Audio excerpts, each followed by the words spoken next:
What's going on? Welcome into TFEs alongside my husband, Dalen Cuff. I'm Kelsey Riggs Cuff. And this is going to be different.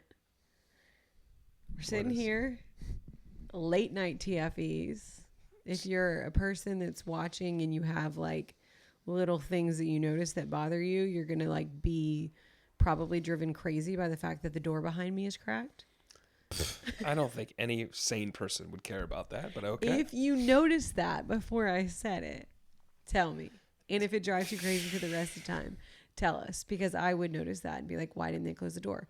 It's because the kids are sleeping downstairs. Because that is where we are at in our March Madness right now. This is where we're squeezing it in. We are squeezing it in. How do my eyes look right now? Because I feel like they're not good. I feel like this light might be brighter than normal. I don't know what's going on. You do look like you may have enjoyed yourself before you came up here, which is not the case because all you did was. I mean, when you said late night TFEs, I'm like, the fact that it's a sober late night TFEs is a terrible idea. This was bad, but it's what we're doing. So yeah, we should have planned. We should have planned better. But we're too tired to have a drink right now at this point in March Madness. We would just, I think, like turn into like different versions of ourselves that are more sleepy. That's maybe you. I think I'd feel energetic. I'd feel alive. I'd feel alive. I think if you get a mezcal, it's an upper. I think I'd feel like $100. I'd feel great. I'd be very tired. Yes, it's an exciting March Madness is officially here. How many times in the last 3 days do you think that you have, or we have, A of all gotten to, B of all explained March Madness to Lyra? How many times do you think you've said those words? Over under 632. I'll take the over, I think. But she's buying it? She is. I think today I think you know what it is. Just tell me what it is. And she's like, well, is it Champ Week? I'm like, yeah, you just got we got more granular. Yes, it's Champ Week. We're moving on to the National Championship with actual March Madness and the full bracket next week. Yeah. So it's been a while. I mean, it's been a hell of a 3 days explaining it to her over and over again. But I think it's landed. I think it has too, and it's kind of cool because I do think that she's excited about it. She's asking like more questions about it. Dace obviously has no idea, other than right now he talks a lot when one of us leaves. Work, ball, TV, work. I think she wants to understand why we work so much in this period of time. Yeah. I think it wants to make sense to her. To him, who knows what's going on in that little man's head? Other than he's chaos right now. It's chaos, but he's a little. I think he is getting to the point you've noted. Like he gets a little bummed when we leave, and it's a busy month. So, is there any greater win for a parent out there of, I don't know, particularly a toddler, than when they eat their food and don't throw them on the ground? Yeah, it's when there's a blizzard and you can't get home, so then you just stay in a Four Seasons in Atlanta for 4 nights by yourself. I think that's a better win. What's I don't know. What's wrong with you? I think I'm that tired. It was very restful. I feel like a different human being 2 weeks ago. Your face is appalled. I am. Ooh, that was a terrible answer.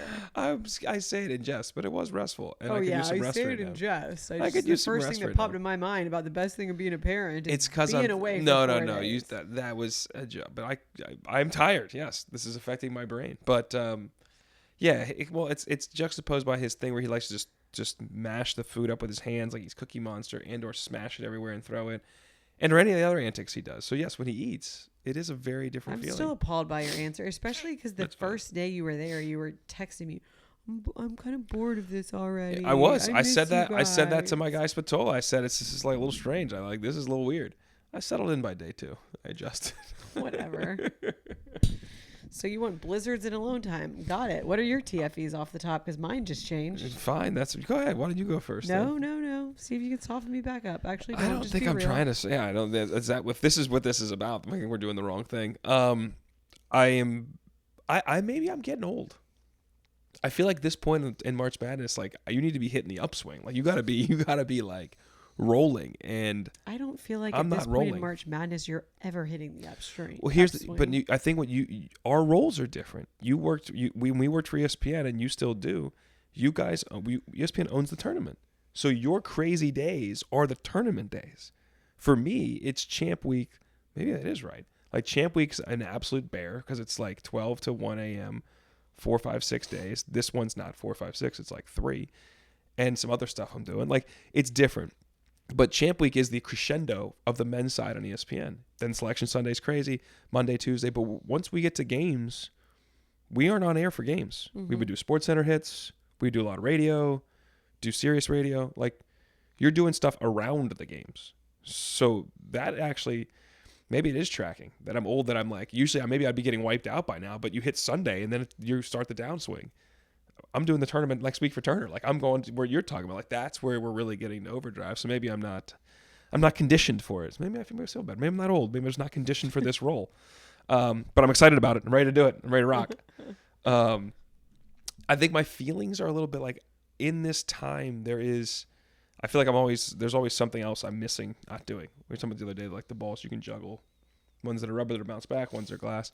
Obviously, watching enough games and doing enough film and learning about the teams that are at a one bid leagues you may have seen once or twice earlier in the year. Like, I feel like that I'm always missing something I need to be doing right now. That's of productivity for this. Like, this is our month. This is when college basketball matters.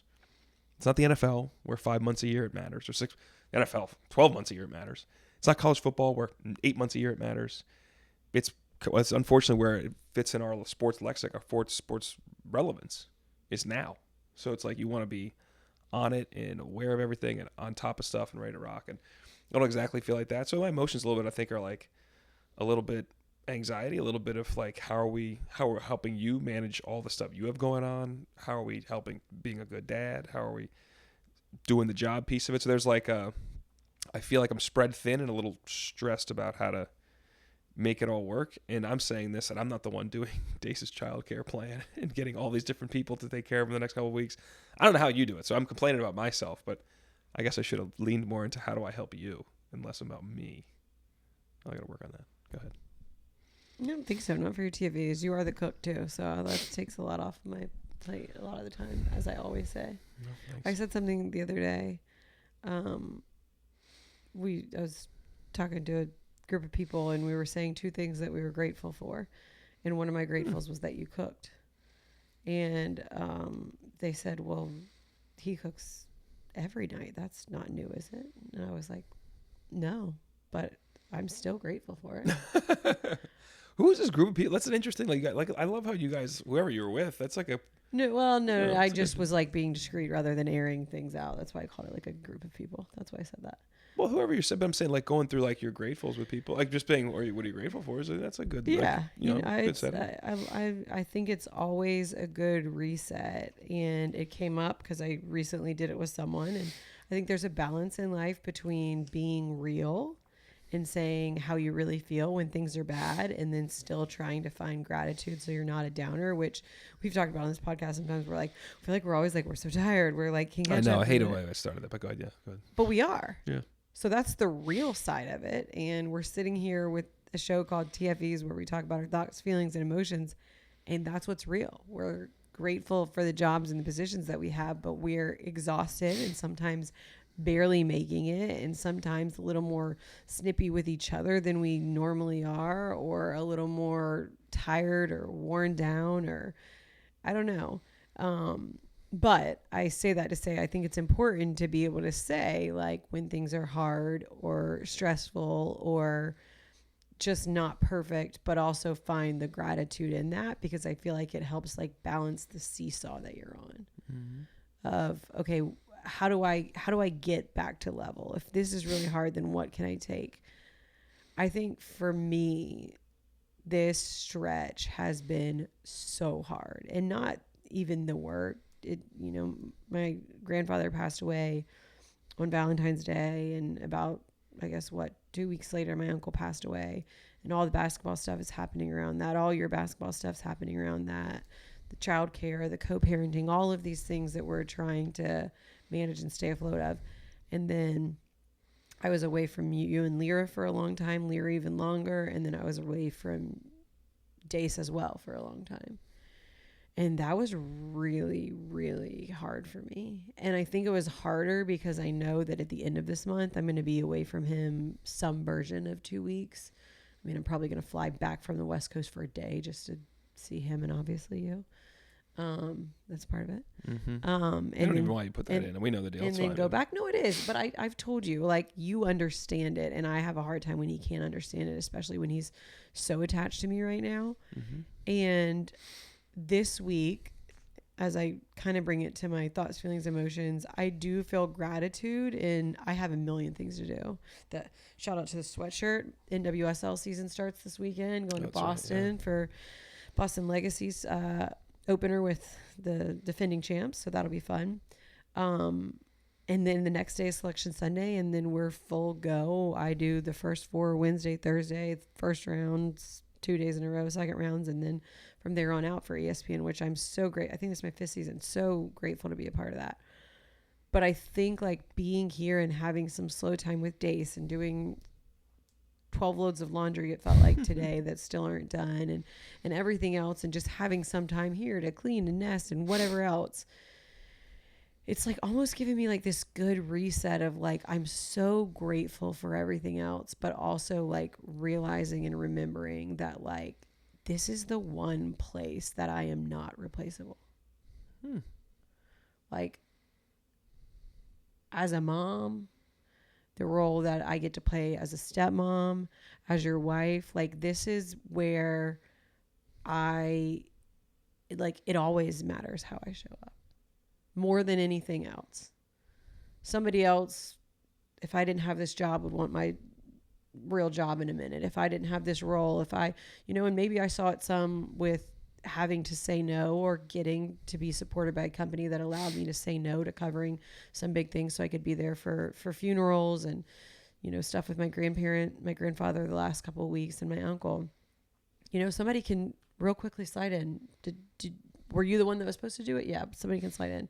Somebody can't just slide in and be mom. Someone can't just slide in and have the relationship with you that I do, or the relationship with Lyra that, I've been lucky enough to build. And same thing as a sister and a daughter and all of these things, a friend. I think like just these last slow days, although stressful and although I feel like I have so many things to do, I think it's important to like remember where you are and are not replaceable. And that's not like a diss to work in any way, or a diss to like all the other hats that we wear as, parents and contributing people in society. It's just like, this is what really matters. And I think I feel it more because it was so hard being away from Dace, and even though he's like having the time of his life and has so many people that love him, but I know that like I want to be there with him. And now I'm back, and he usually goes to bed really easy, but now he's like clinging to me and crying for a second when I put him in, and I'm like, oh, is this because he's worried that when he wakes up I'm going to be gone because I was just gone last week? I don't know. It just has me like more in my head, but also like in a grateful way. It doesn't mean that I don't want all of those other things, or don't want to do all those things, or I'm not excited about the work, or, think that it's not good to be away. I just think it's a good reset for me of like, I'm not replaceable here as a mother and a wife and a stepmother. And that should always be prioritized. So you probably can't fly to Sacramento now. As you've laid it out like that, you are irreplaceable. So we're going to keep you here. You're not going anywhere. You're going to lock it down. We can't have you flying all over the country. That I hadn't really thought. I mean, I feel that way about you, but I've never like thought about like a role relative to what the world sees as a job, or what the world sees as people. That's interesting. Yeah, the house doesn't fall. Our life, our house, everything, nothing functions. I feel that way about you too, babe. It's not one sided. Well, let me ask you this before I like get into that. Do you feel? Is that why you value? Do you think that's why you value so much? Like every minute, I feel like you spend here and with us is because you feel you get such value in this play. Like, do you feel like it's like a reciprocal thing? Is that why? Like, how do I explain this? Like, Dace can. I feel like there's times Dace can take me or leave me. At times, like he might be upset, but at times, like, if mommy's here, I'm pretty good. Deuces, Darrell. Like, wave at you, I'm out of here. And that's fine. There's a difference in the relationship with young people and their young boys and girls and their moms versus their dads. But I don't necessarily feel that way. Like I don't know. I've never like contemplated it. And I feel like I was wondering, because you said like you are so valued here, you're irreplaceable here. Is that part of the reason why you value being here so much? Maybe. And not to say that I don't. I feel like there's nothing in the world that makes you happier than sitting on the couch if all 4 of us are there. Is that a fair statement? Or doing something with all 4 of us. Whatever. All All 4 of us is too. hard for me. It's a nightmare for you, which means it's a nightmare for me. But thank you. Yeah, I mean, I think it's not just like I guess it's part of it. It's twofold, but I think it comes from a lot of things. It comes from like, this is a life that I dreamed of for a long time. The family side, the work side, it's all encompassing. For a long time, I started off in local news as a news reporter. Would I ever get to do sports? Would I ever make it out of Myrtle Beach? Oh my God, it would be a dream to go here. I got to go to Charlotte. I got to cover the NFL. I got to cover Super Bowls. All of these things that were dreams, you never know if they're going to be realized. And I think the cool thing about dreams is they continue to evolve. Mm-hmm. I think we as humans are like, I have this dream that sounds like I'm about to quote Martin Luther King. That was not about to say, where are we going here? They will be judged by the content of the character, not the color of our skin, or vice versa. I was specifically trying to say different words, so it did sound like that, but then I had to laugh because it sounded so similar. I think we as humans have this idea that we come up with a dream at a young age and that you have to check it off the list. And once you check it off the list, it's like, okay, I did that. I accomplished that dream. But what we don't talk about is like that dream evolves. Like you accomplish that dream, and if you're a driven person, there's another dream, or that dream has changed because now you've thought about what it would be like to have a family, or that dream has changed because now you don't like sports anymore and you want to do something else, and that dream has changed because you lost someone and now you want to go fight for a cause and something bigger than yourself. So I feel like we get caught in what is the dream job. The dream job changes, it evolves, it grows legs and turns into a dream job, family, how do I balance it all, life. And for me, being able to have this job is beyond a dream, and then being able to be a mom and a wife is my biggest dream that I never knew when it would be realized. So I just think that it's probably both of those things, because I value it so much. And then I do think it definitely is the connection with Dace and just feeling him being a little more needy lately. But like, I also think it's interesting that you say you don't necessarily feel that way, because I know that you're irreplaceable to Dace and to Lyra. I know that the role that you play in their life, I know who they are, even as a little, not even 2-year-old guy. I know he would not be the same human being that he is right now or is growing to be if he hadn't had you as his dad and this hands-on father this whole time. He certainly wouldn't get as much good food because I don't cook well. But it's interesting to me that you don't necessarily, I guess, unless I'm bringing it up, don't necessarily see that or feel that way. Because like for me, there's not a doubt that you occupy that same space that I do. I mean, I know I do for Lyra. I know I do for you, which is, I'm grateful for that because you tell me that and I understand that. That's like, I mean, that's important. I do think I was in a relationship before would be like, you could take me or leave me. And that was like, that's how I felt. Like, that's not really, that kind of sucks. And that's like an underlying thing that was problematic for a long time. So I do value and appreciate the fact that I know that in your life and in your eyes, like that I am irreplaceable. That matters. And it matters. I know that same thing for Lyra. He's just so little, I guess. I just don't like it's assumed, I guess, but it's not. He wanted you tonight. Different. That was cute. It's huge. I don't know if he really wanted me, but it's. He did after like crying. Well, you took him from the bat, like for me to get him dressed after like crying. Do you know the motivation was for that? Just to move quicker. Like I feel I move quicker. You will, let's brush the teeth longer. Let's get his what? Everything's just slower and enjoy it. I'm like, yo, let's go. Let's get this guy in bed. But maybe he's that's tired. Your problem. But no, then I asked you. I said we're gonna do our little prayers like we do, like it is when me and him are by ourselves. So you can excuse yourself. We'll sit here. No, but we had our few moments and it was great. I know, but my point is, like, he's not going to be little and need us to brush his teeth forever. I get it. But there are certain times, like it's 7:15. I'm telling you, like there's games on that I need to watch. It's 7:15. Let's get him. You already said he's exhausted. We know he's exhausted. Let's start this process. So that was the impetus of taking it. And then once we were together, I was like, oh, I'd like to have my little moment with him, which I do when you're not here. But when we're here, a lot of times more often than not, I'll put him to bed, which is fine. And I'm not fighting you. I'm usually cleaning the kitchen or doing something else downstairs. But I do think that it's different. Yeah. I don't know. Can I touch on something else you said there? Yeah. Because this came up with my brother and my buddy Chris the other day, like probably a week ago. And I don't remember why it was brought up, but it was like, what have you guys done? This is Chris asking me and Derek. What have you guys done about, like, you know, if you've accomplished life goals or dreams, like how have you recognized that? Like, and it's sad that Derek and I are both the same way but you just articulated the same thing. It's like anything that I once thought was this like goal or dream that was a big deal.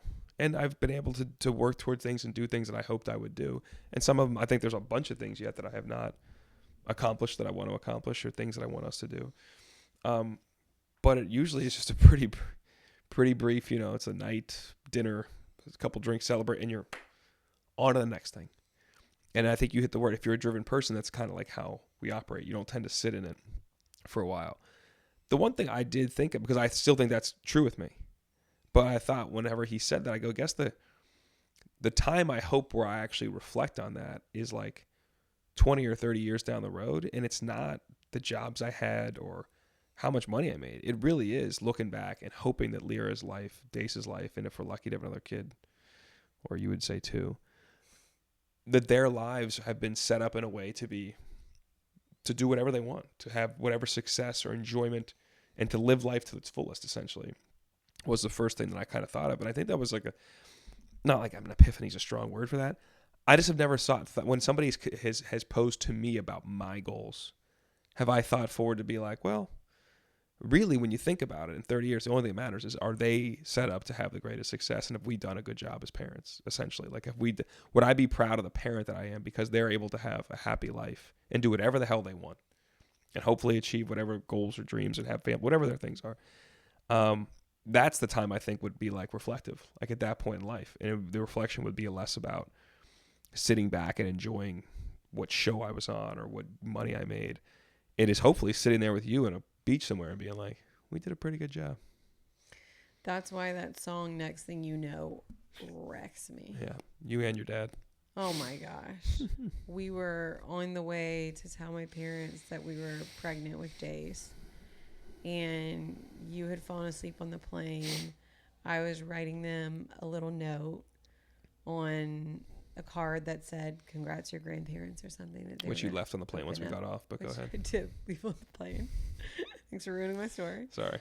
I felt like it was a good interjection now, but go ahead. And I'm writing, and on my, I always call it still an iPod. Right? Like, why do I do that?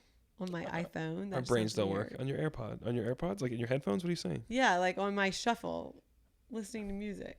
I guess I should just say on my Spotify.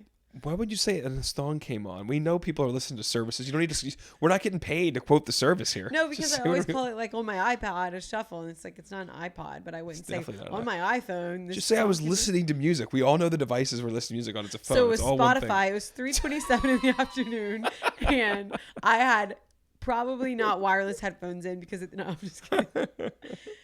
Anyways, on my phone, I was listening to music. And the song Next Thing You Know by Jordan Davis comes on. I am glad that you were sleeping. I know that flight attendant thought I was crazy. It probably made sense once she opened the box and saw that it said, congrats, you're going to be grandparents, and I left it on the plane. It just wrecks me. It takes me through every life stage of like falling in love. It takes anyone through falling in love, moving in, getting married, having kids.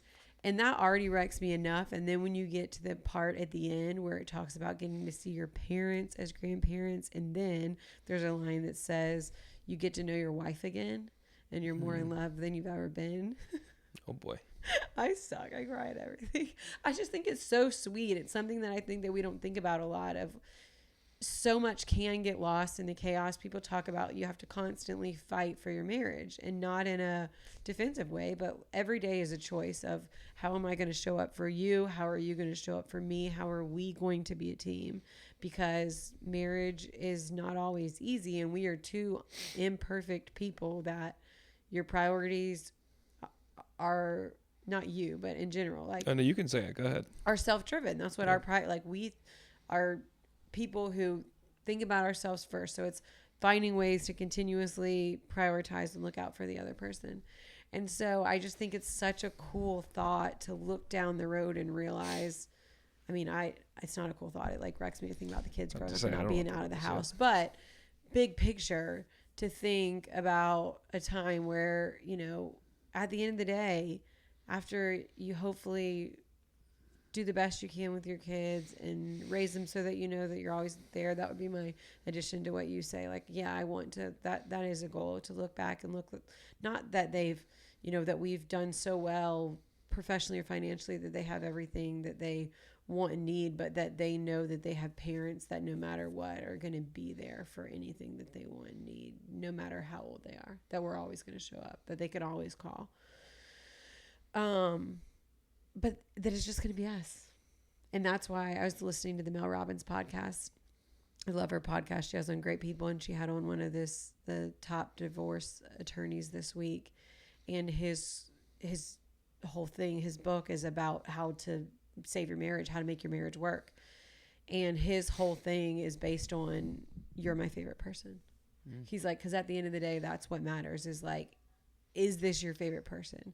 And so finding a way to make sure that you prioritize that every day, that this is my favorite person. And I was like, oh, I've said that before. That's pretty cool. But yeah, that song wrecks me. I can't even remember where we were going with that. And then I left it on the plane. We got all the way back. We're going to surprise mom and dad with these cute bags and all these things. And then we realized when Delta called that they were like, you left a box on the plane. And then I had to lie to my mom and say I left an iPad on the plane. We had to go back and pick it up. We came back. I was crying. I'm like, is this the mean that the baby is like not going to be okay? And we weren't just like in baggage claim. Like we stopped to get an acai bowl before we got there or something. And right? We were in a gift parking bags in the CVS parking lot. Put my gifts in, and then then there were no gifts. Get the gifts, and I'm like, where did they go? Good Pregnancy Lord. Brain, it's real. Apparently, I know now to double check these things. And make sure you have your ID when we travel too. I knew that was coming. You're never gonna do that. Absolutely not. Thank God we weren't on that flight with you. Yeah, I mean, I guess it's. I don't know. I mean, I know. Yes, your favorite person thing, I think, is. For me, it's like obvious. Sometimes I don't understand. Like, we're just so different. I just like don't understand. And maybe it's part of why I love you so much. Like your level of patience with me and all of my shit. Sometimes like. I don't know why I said that like that. You can't like that. That can't be good. It's like sometimes it rolls off your back. Sometimes you get mad, but it's like very rarely. I feel like I'm allowed to be.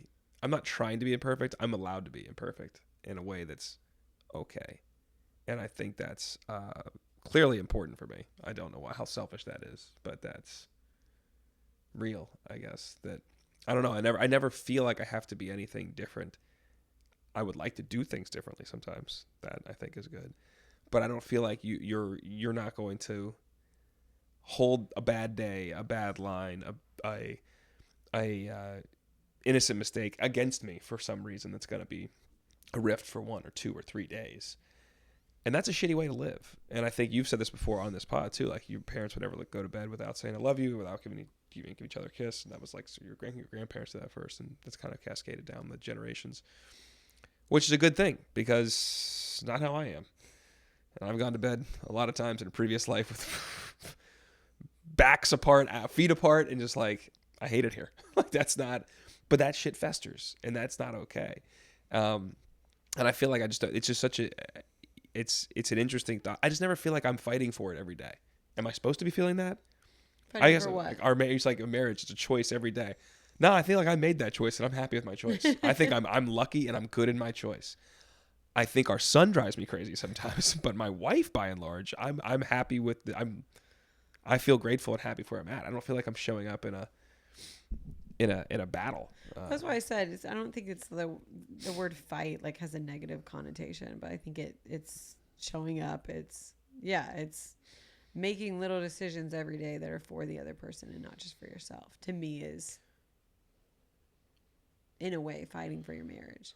Which is, I think it's a good point, because I don't think, honestly, too. Or maybe it's prioritizing your marriage. Maybe that's a better word. Because It's a fighting great word. seems like we're like barely hanging on. Which is a great word, because I do think that I am naturally a more selfish person.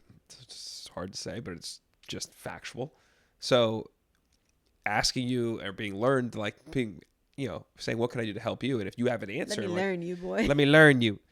Bear in mind, these allergies are brutal. I am not crying from the thing. I'm crying. I can't breathe. I do want to get up and blow my nose. It's a whole different issue. I must sound like my nose is getting just pinched as we've gone through this episode. This Claritin ain't doing shit. Should we pause? In a minute, I'm going to go on a rant right now. I forget what I was going to say. Maybe we should pause because I've lost my train of thought. I'm back. 7 minutes later. My eyes are so red right now. Like, I look horrible and I can't breathe. I think you look hot. So thanks, babe, on a whole different issue. Back into my rant. I think prioritization is like the thing you were talking about, because I do think I like whenever I say, hey, what can I do to help you, and you have an answer, I like that. I'm, all right, okay, great. I feel like I'm contributing to what you might need or want, and if you don't have an answer, I feel like, okay, well, maybe I'll ask again in a couple hours, and I hope I remember to do that, to continue to try to show up in a way too. I think show up's always a good term too. How are we showing up for each other? It's just like that wasn't a vernacular that was in my head. It's just not how I thought about life and relationships and why things went the way they did in some regard too. Like I've learned a lot through this process. I've learned a lot from you for this process and through therapy. Like they seem like basic things. I just feel like so many people don't do that in relationships, and I don't do it on autopilot. It is a daily like thought. For you, it's like second nature. It's one of the first things you'll say, like, how can I help you? What do you need? Can I do anything for you? And I love that. But that's like part of why I love you. This is who you are. It's hard to admit, but it's a fact. It's not who I am at my core. Like, I have to do it. It's just become second nature to you. Thanks. I mean, I think maybe that's how I've always been. Maybe does that mean I'm like a people pleaser? Is that what that means? No, I think you're I think you're just so considerate about other people. Like, you're considerate and compassionate and empathetic and want to be helpful. Sometimes to your own detriment. Probably. Yeah. Usually not, though. We're sitting here talking about love and marriage and what life looks like later, and I just keep thinking about Meme. Yeah. Who we called earlier, not realizing that today would have been her and Papa's 76th wedding anniversary. Wild. And I feel like we kind of rushed through it last week because we had to rush through it just to get a podcast done. But can you imagine getting to spend 76 years with someone? Only if it's you, babe. No, but seriously, it's just it's a crazy thought. It's just to me, it's not just the 76 years or 75, almost 76 years together. It's unfortunate the situation she's in now. Like, what must that feel like when that person is gone? It's got to feel like half your body, like you aren't you anymore. I can't wrap my head around it. Yeah. That's the part that makes me so sad. And she's so strong and she's doing really well. And she's surrounded by so much love and so much family. But when we were there last week, with my younger sister Chandler for my uncle's funeral, we went by to see her just to see how she was doing, and we were doing a puzzle with her. And we all walk in there, we're like, how you doing? How'd you sleep last night? How you feel? Did you go outside today? Just all the same generic shit. So we were just sitting there, and I was like, well, Mama, how are you doing without Papa?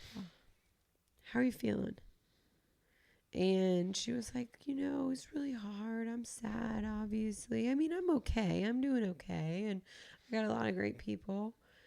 And then she said probably what I should have expected if I thought it through.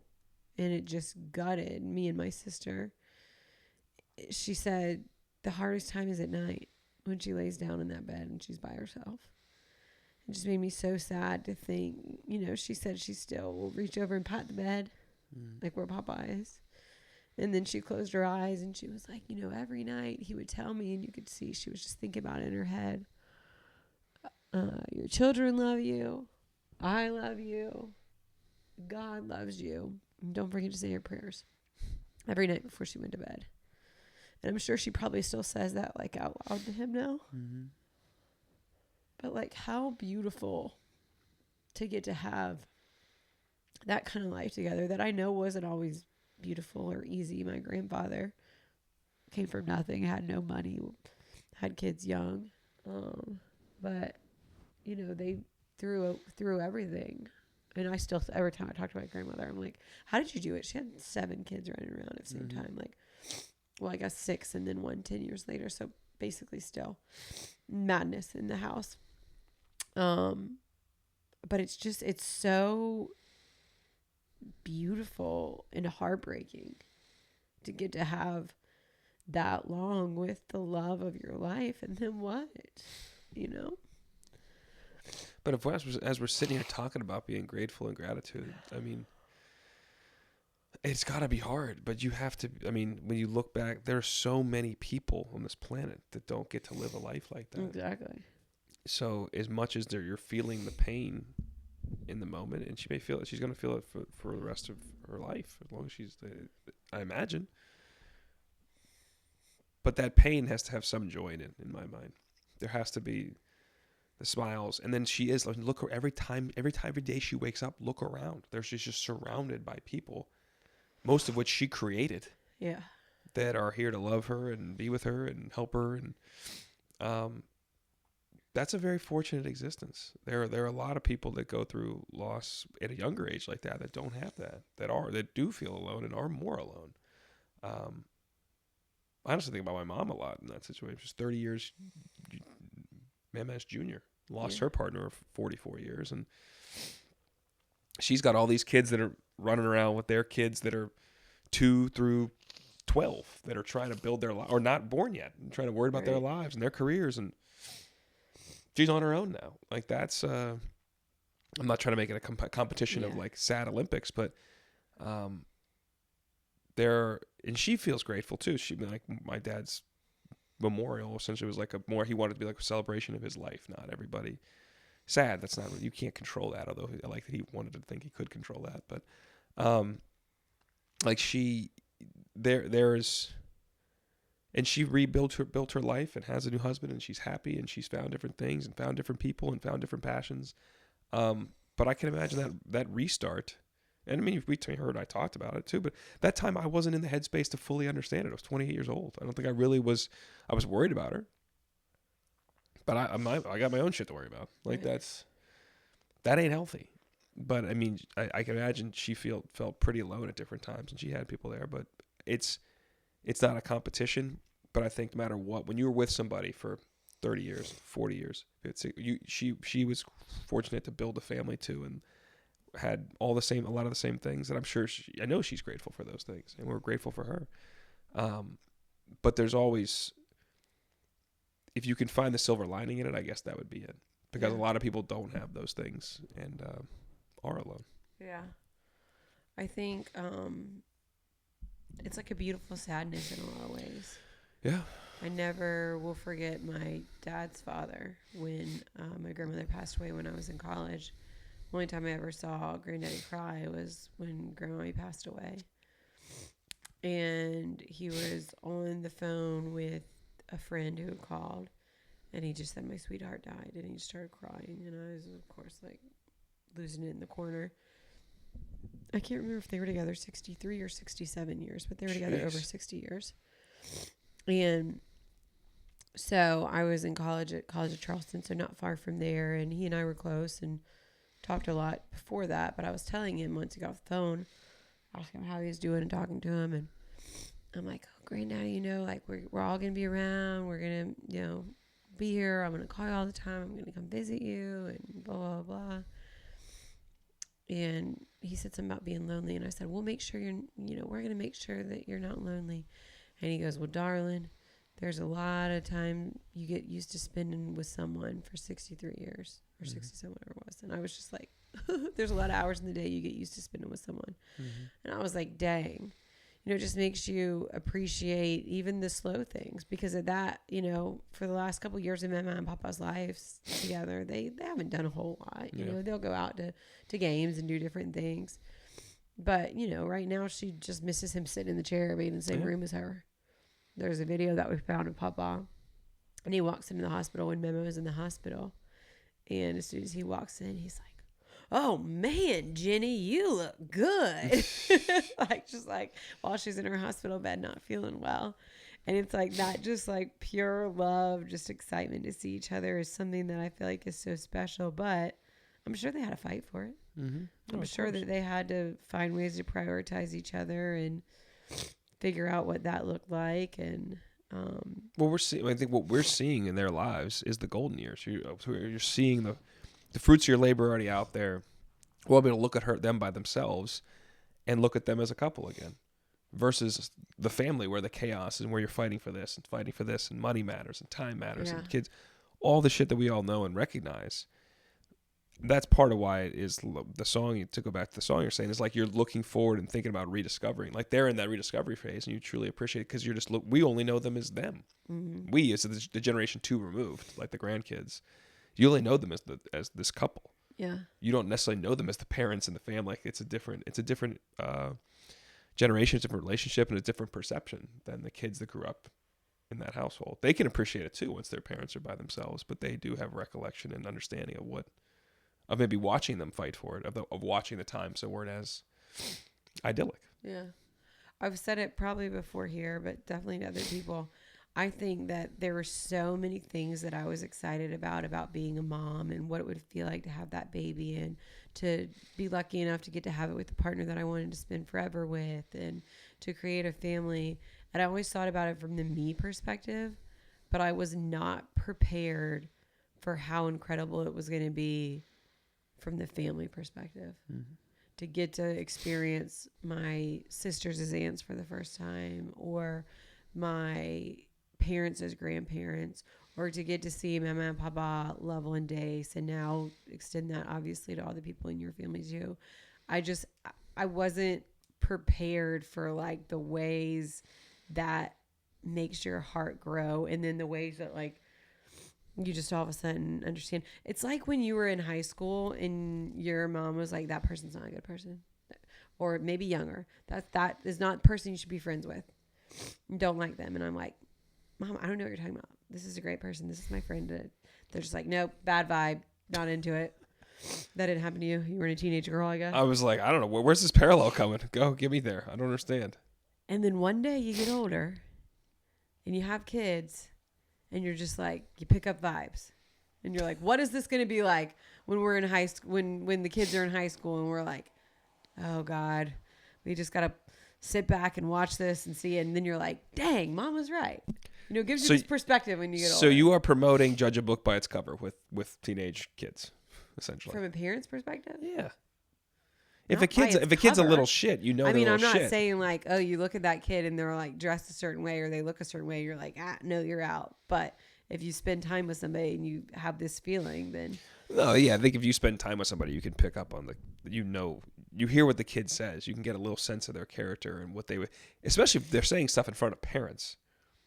Like that's also a different thing. Like most of the kids I interacted with, like when you're around other people's parents, like everything was different. Yeah. Everything was different. And all the time, the random side story is one time we didn't know my dad could hear us and we were on like our back deck and Corley's dropping F-bombs left and right. He's like, yo, whoever's cursed like this, and bear in mind, he didn't ever bite his tongue. So I don't know what his problem was. But, yo, who's cursed like this? Get the hell out of my house, which was ironic. And that I was just like, and I'm like, Dad, I don't know who you're talking. I don't know who it was. And it's because there's like 15 people out there. And Corley's like, I should shut up. I'm like, yeah, dude, you're screaming F-bombs. Like, let's lay off the beer and let's stop yelling out here, okay? Let's get it together. But yeah, so I don't remember having the same thing. Now, my mom, her assessment of pretty much it's like, oh, that girl, I don't like that girl. Like most girls were around that were going to be of a non-platonic variety. That girl, I don't like that girl. When I was 8 years younger than Derek, 4 years younger than Devin. So it'd be more common with Devin. Like if he was downstairs hanging out he dated, there's a couple different girls in high school. And then if they were like there or they were on the back, she'd be like, run downstairs and see what's going on. I'm like, Mom, I don't want to go. He's down there with that girl. Get down there. So I feel like I'd like make the most noise possible. Like I'm banging on stuff on the doorway, the stairwell down. Like I'm coming down. Mom wanted to know, do you guys want some popcorn? Or like ask some lame question and go back upstairs. So this is my long diatribe to be like, I don't know if it's necessarily vibes Although my mom was out on my oldest brother's first wife, and we all were, and we couldn't. He even said afterwards, like, "Why did nobody tell me?" Like, I don't know, it's a brick. Why did nobody tell me? I thought years later, but anyway, I digress. But there were certain things that were valid, but I think by and large, her take on most of the women that were around were out, unless she knew that I said, no, we're just friends. Then she loved certain girls, like just loved a couple different, like I'm like, why can't you date her? I'm like, well, because I don't like her. Like, what is your deal? Like, you only like her because I don't like her. Like, do you want to see how this is working? Like, so that's a long-winded way of saying I had a very different experience, I feel like, in terms of picking up vibes on, especially if it's just like a dude. I think a teenage girl is very different than like my boys are on our team and like playing. Like, it's just a different thing. Probably, yeah. My parents would say like, that dude's just like, he's gonna get you in trouble. Right. My dad would be like, dude, the I don't mind. He's like, we're not gonna do anything. The devil's an idle mind is the devil's workshop. So my dad's favorite line. An idle mind is the devil's workshop. Oh, an idle mind. So I used to always be like, we're not gonna do this when we sit in his house. He goes, idle mind is devil's workshop. I'm like, okay. And sometimes he was really right. Man, how does he know we're about to do some shit? I know. But so for him, it was more about like certain dudes. He'd be like that, and his mind would be like, you have more to lose than that kid has to lose. Yeah. So keep that in mind. And your lives are different. Keep that in mind. Like, he would say stuff like that. But I don't know if it's less. Never F around with someone who has more to lose than you. Yeah. Yeah. No doubt he knew. Yeah. Or it's less than lose than you. Isn't that what you're saying? Yes. Like, if they have less to lose, then we got a problem. Right. Yeah. Never mess with someone who has less to lose than you do. Nailed it. It's not rolling off the tongue. I think there's there's more to lose, to be the exact opposite. They have more to lose. I know, but I think there's like a more savvy way that saying goes, and clearly I said the opposite, but I can't think of what it is now. Right. Isn't this funny that, like, I think that we thought we were going to kind of talk March Madness and the schedule and balancing and somewhat relationships, and here we are like 50 minutes later. Just talking. We are just talking. I'm doing a lot of sniffling, but we are just talking. I mean, I am too, because you made me cry. Do you think your cry ratio is? I think it's 98%. I think there might be one episode you didn't cry. Do you think that the first sponsorship that we go for should be like Kleenex or something? Yeah. I mean, I don't know. We were lining up sponsors to go for. I think we probably just need to do that. But yeah, that needs to be stationary. Dreams and goals. Remember? Here, this needs to be stationary right now for me, because I can at least rub my nose. I don't know. I mean, I'm just using my. Oh, you're classy right now. You do realize we're on video. I'm trying to be more discreet. You're just snotting all over stuff. No, I'm using my sleeves so that I don't snot over stuff. That's snotting on stuff. That's just leave. No, I'm doing this and then I'm doing laundry. Remember all the laundry stuff to do? Going right in here. We go downstairs. Just popping it right in there. Anything else March Madness wise as we get ready to embark? I think we saved that for next week, because the madness actually begins next week. And I'm excited. It's like I said, it's old hat for you. Not old hat. You're a grateful dude, but you've done this before. Like, and when I said this before, I'm not sure people that listen to the pod understand. Like, ESPN owns the rights to the women's tournament. Every single game is on ESPN. Yeah. ESPN does not own the rights to the men's tournament, which a lot of America doesn't realize that. They just assume ESPN, biggest sports brand. No, CBS had it for years. Now Turner and CBS. So the games are on TBS and TNT and True TV and CBS. So doing the games for Turner this year is the first time I'll actually have a role while the games are going on, which is awesome and exciting, but it's way different than I've lived my entire life of sitting on the couch, or when I had a real job for a while, setting meetings in my day from 2 to 6 o'clock with Verizon clients, and go to the bar with like 3 dudes and just watch games from like 2 to 6. We'd miss the 12. We like, how much can you really push this thing? But Thursday and Friday were some of the greatest days. Now it's gonna be awesome, but it's working. It's not just sitting there. But I used to sit there, but I'd be able to like sit there and drink and enjoy the game, or like go see buddies. Like, I'm watching to talk about it later. It's still. Next time I can talk about it now. We're doing it, and let's be real, getting paid to do it. As you're living it out instead of waiting later. Okay, yeah, I forgot that we were going to squeeze in an episode next week too, so we can dive a little bit deeper into what that looks like. Maybe I'll have Lyra come on and explain what March Madness is. Maybe she can give a dissertation on what it is by then. She'll ask at least 1,000 more times. She's ready to talk about Selection Sunday. She's ready to talk about March Madness. She knows Daddy does the Ming. Kels does the women, because you're a boy and I'm a girl. And then we're like, well, no, not exactly. But kind of like I do the women's and you do the men's. Yeah. And sometimes we do a little bit of both. So now that is a clippable moment too. Absolutely. All right. Let's go to bed. Thank God. Good night. The good before we go is it's time to go to bed. I was about to say, if you think I'm it, sitting here any longer. Share it. Rate it. Send it to somebody who needs a little TFEs. And look at my eyes. They're bright red.